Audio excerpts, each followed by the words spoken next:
My name is Henry Hoffman. I don't usually post personal experiences from my life online. I don't even post my face publicly. But I truly feel like if I don't share this story, I will go insane. I haven't slept for 3 days. I feel my eyes growing heavier, my eyelids ready to close, so my mind can finally enjoy a few hours of sleep. But every time I close my eyes, I see his face. He has destroyed my sweet sleep, and no one believes me when I tell them what happened that night in the abandoned house.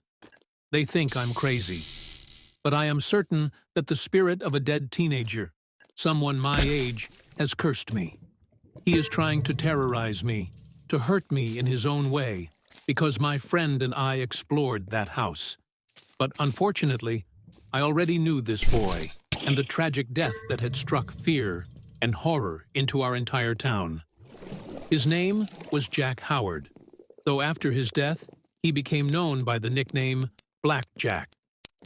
Coincidentally, he attended the same school as me. Jack was a quiet kid, too quiet. He had no friends. Every lunch break, you would see him sitting alone at a table, completely isolated, as if the people around him didn't even notice he existed. He was just alone, eating his lunch with a face that showed no interest in life. Every time I saw his miserable expression, I felt bad for him. It wasn't pleasant to witness someone so alone, trapped in their own isolation from the rest of the world. He always wore the same clothes, even on the day he died. A dark green t-shirt and dark red pants. He had long, curly brown hair that covered most of his face and deep blue eyes.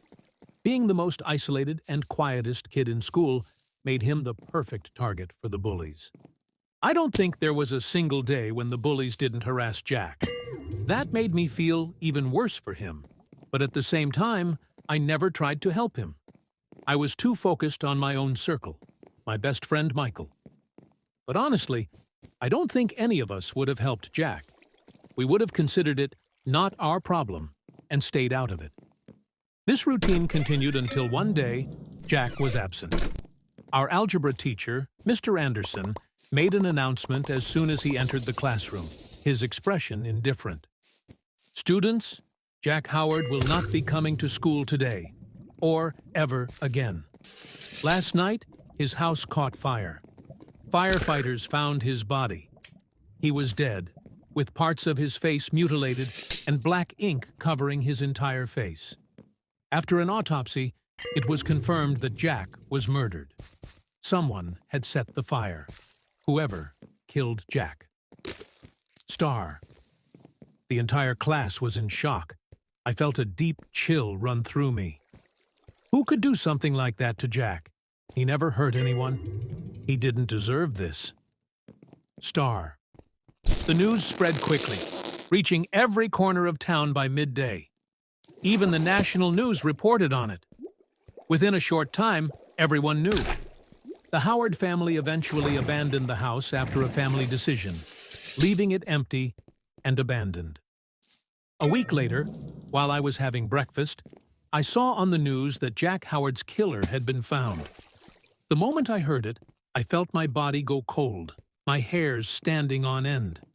I couldn't fathom how a person could commit such an act.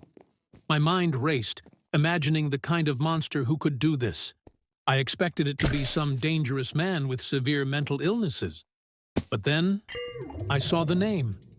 It was one of Jack's bullies, Timothy Thompson. And not just any bully. He was the worst of them all. He had always been the most violent toward Jack. I felt all the blood in my body freeze. My heartbeat accelerated rapidly, my stomach twisted. Of all the people in town, of all the people in the entire country, Jack's killer was one of his bullies. Star, it was reported that Timothy suffered from multiple severe mental disorders, to the extent that he needed medication to keep himself under control. He had delusions of grandeur, psychopathy, even schizophrenia. He treated others with arrogance and cruelty, especially Jack, to such an extent that he even admitted he believed Jack didn't deserve to live, that he needed to free him from his misery. One night, after forgetting to take his medication, His insanity took over. His thoughts of murdering Jack became stronger, until he finally acted on them. He went to Jack's house with a knife, a lighter, gasoline, and black ink. He set fire to the back door, broke a window with a rock, and climbed inside. He entered Jack's bedroom, tormented him terribly, and stabbed him multiple times until he bled out. Then, he removed parts of Jack's face, his eyes, nose, and ears, so that the police wouldn't be able to identify him.